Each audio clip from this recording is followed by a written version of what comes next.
지금 코의 느낌은 이렇게 매부리가 좀 있고 코끝이 조금 더 짧게 말려있는 느낌입니다.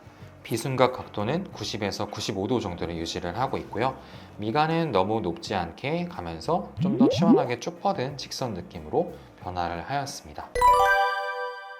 안녕하세요. 오늘은 코 수술을 하신 20대 남성분의 사진을 보면서 리뷰해 보도록 하겠습니다. 먼저 수술 전 코를 분석을 해 볼게요. 정면에서 보면은 얼굴형에 비해서 약간 넙대대하고 두꺼운 느낌을 주게 됩니다. 이런 부분들이 조금 더 뭉툭한 느낌을 주게 되고요. 코끝에 포인트가 없이 좀 전체적으로 펑퍼짐한 느낌을 주게 되죠. 뼈 자체가 약간 좀 넓다 보니까 같은 높이더라도 이런 식으로 퍼져 있는 느낌과 좀 더 모아진 이런 느낌을 비교를 해보면은 정면에서 이쪽이 조금 더 얄쌍해 보이고 좀 또렷해 보일 수가 있습니다. 지금 현재는 이런 식으로 뼈가 좀 퍼져 있는 느낌을 보이고 있습니다. 측면에서 봤을 때는 여기까지가 뼈고 나머지 이제 연골이다 라고 볼 수가 있는데, 뼈 부분에서 약간 높은 매부리 뼈가 있고 코끝은 그거에 비해서 좀 뭉툭하게 있는데, 특히나 이런 부분들은 조금 더 피하 지방에 가까운 느낌이고 코끝이 조금 더 짧게 말려 있는 편입니다. 그리고 정면에서 봤을 때 이쪽과 이쪽에서 약간 더 휘어 보이는 느낌이 있어서 그런 부분들도 같이 좀 교정을 할 수가 있습니다. 그래서 지금 코에서 수술 계획을 세워보게 되면은 우리가 원하는 모양이 이렇게 됐다라고 하면은 지금 코의 느낌은 이렇게 매부리가 좀 있고 코끝이 조금 더 짧게 말려있는 느낌입니다.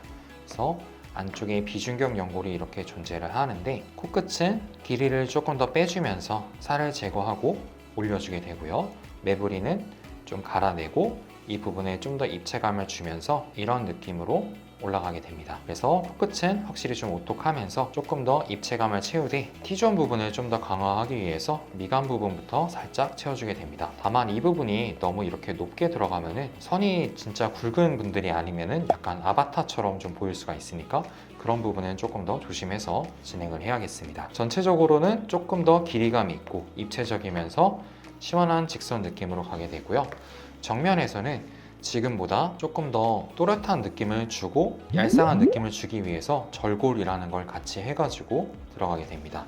전체적으로 뼈 폭이 줄어들고 볼에서 코로 올라가는 각도가 좁아지면서 또렷한 느낌을 주게 되고, 보형물이 똑같이 들어가더라도 피부가 이렇게 덮이는 느낌과 조금 더 당겨져서 모아지는 느낌과는 확연한 차이를 보일 수가 있습니다. 이런 과정에서 코끝에는 늑연골을 사용해서 기둥이 올라가게 되고요.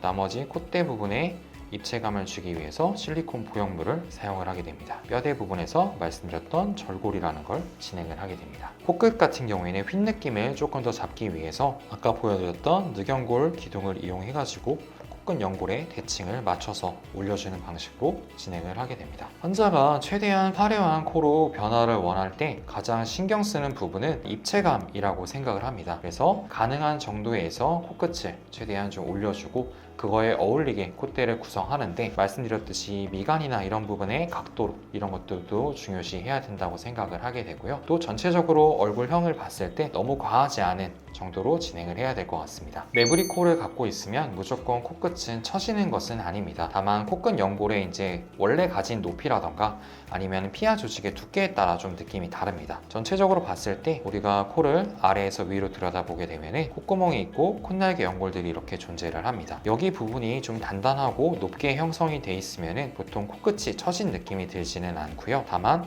이 부분이 조금 더 짧게 있고 여기 위에 피하 조직이 좀 두껍게 있으면 조금 더 처진 느낌을 주게 됩니다. 한 달째 본 사진입니다. 전체적으로는 60-70% 정도 붓기가 빠진 느낌이고, 이런 부분들과 이런 부분들은 조금 더 잔 붓기가 남아 있어서 보통은 3에서 6개월 정도 걸려가지고 붓기가 더 빠지게 됩니다. 정면에서 봤을 때는 조금 더 뭉툭하게 올라가는 느낌보다는 여기가 좀 더 또렷하게 올라온 느낌을 주게 되고, 입체적으로 좀 더 변하기 위해서 보형물이 들어갔으니까 이런 부분들이 좀 더 올라오게 됩니다. 코끝은 이런 부분이 조금 더 포인트가 돼서 올라오니까 좀 더 오똑한 느낌을 주게 되고, 이런 부분들이 좀 더 잘록하게 변화를 하였습니다. 옆에서 봤을 때 확실히 코끝이 좀 오똑하면서 비순각 각도는 90에서 95도 정도를 유지를 하고 있고요.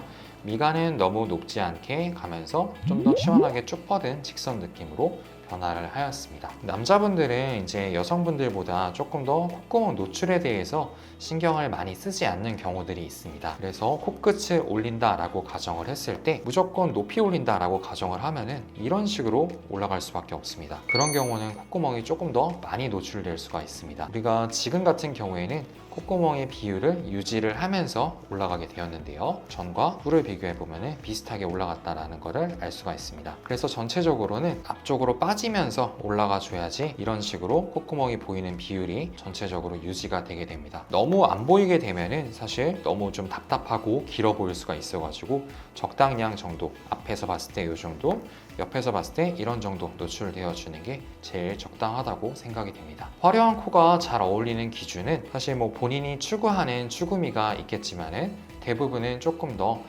눈 가로 길이가 좀 길고 얼굴 선이 좀 두껍고 굵은 그런 분들이 조금 더 화려한 느낌이 잘 어울린다고 생각이 되고, 특히나 이제 남성분들 같은 경우에는 눈썹뼈의 돌출 정도랑 T존이 들어간 정도에 따라서 조금 더 화려하게 변할 수 있다라고 생각이 됩니다. 오늘은 코 수술을 하신 20대 남성분의 사진을 보고 리뷰해봤습니다.